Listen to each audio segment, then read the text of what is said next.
こんにちは。バイオハザードゼロ HD リマスタープロデューサーの竹中です。本作では小田ディレクターをはじめとして多くのオリジナル版のスタッフがリマスター化に携わっています。今回はそのオリジナル版のスタッフ、そしてリマスター化に携わった若いスタッフのインタビューを集めてみました。それではご覧ください。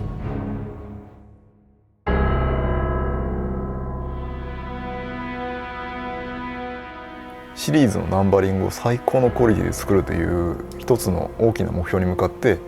みんなシャリムに頑張ってました。時には意見の相違でぶつかることもあったんですけども、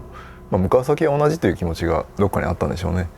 連帯感とか連携感に関しては非常に強いものがあったと思います。そのバイオハザードっていうタイトルのそばでですね、ちょっとちっちゃいタイトルをやってたんですけど、バイオハザードのチームの人たちはですね、非常に和気あいあいとやってられまして、本当にもう腹が立つなと。トータル結構長い期間開発していたので、日中問わずにやっぱり作業ってあの頃はあったので、どうしても探されちゃうんですよ。会社にいても家にいてもディレクターさんから携帯を持ってくれと言われて、まだ主流じゃない携帯を持たされました。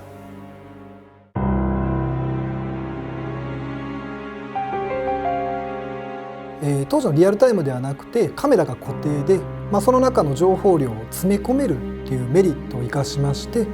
当時の SD の画質、512×448 という解像度の中以上の制作ディティールの情報量を詰め込むことを意識して、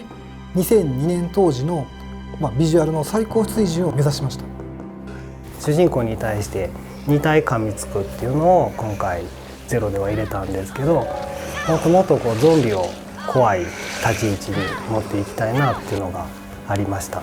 ずっとこだわってたのは足音の音量の大きさですね。とにかく音のダイナミックをつけようということで、小さいんだけどプツンってなるたびに怖いっていうのはすごく心がけてまし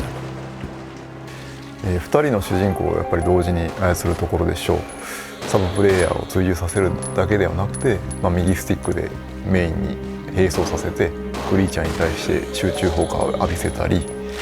CPU の移動操作を、画面外でもシームレスに自動から、手動に切り替えたり、一方探索一方バックアップっていう風に、集中運用したりと、どんなシチュエーションでもスムーズに、その役割を切り替えられる柔軟な作りになっているところを非常に気に入ってます。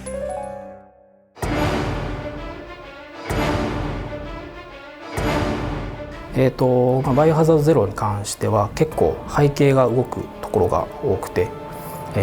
カメラが切り替わるたびに、動画を切り替えないといけないっていうのがありまして、そこの切り替えにかかる時間ですね、そこがちょっと許容できないっていうような長さになってしまってたっていうのがありました。遅滞なく、送り込むようにするためには、プログラマーさんには、何度となく最適化を重ねてもらい、ようやく製品化にこぎりつけることができました。当時は背景の動画の中に、炎であったりとかっていうのを含めてたんですけど、それをもう 3D エフェクト化して、炎がかなり綺麗になってたりとか、雨粒一つ一つ綺麗になってたりとか、その辺はちょっと注目してみてもらいたいポイントかなと思います。以前のはステレオ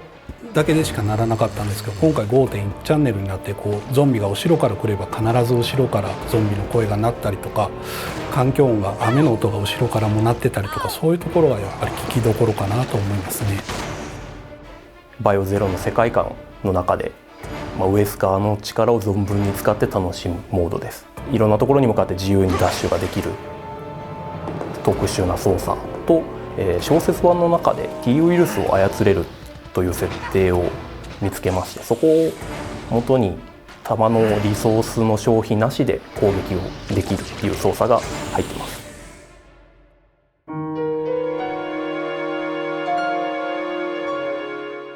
列車の外に、街灯を置いて、街灯が、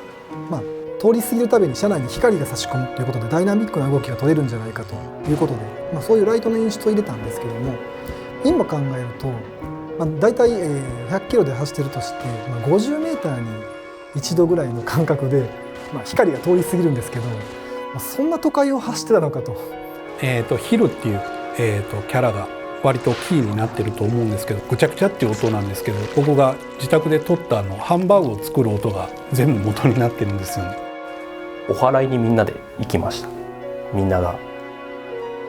問題なく過ごせるようにということで。今回追加モードで入ってるウェスカーなんですけど、絶対サングラスしてるんで見えないんですけど、ちゃんとサングラスの向こうで瞬きをしてま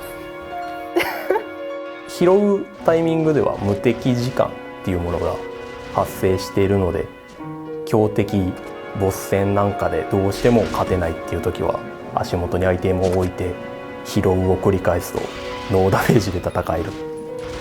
ゼロに限らずバイオハザードシリーズは銃器というものにかなりこだわって作っています。モデルガンをデザイナーさんに渡して、制作をしてもらっていました。リアルに再現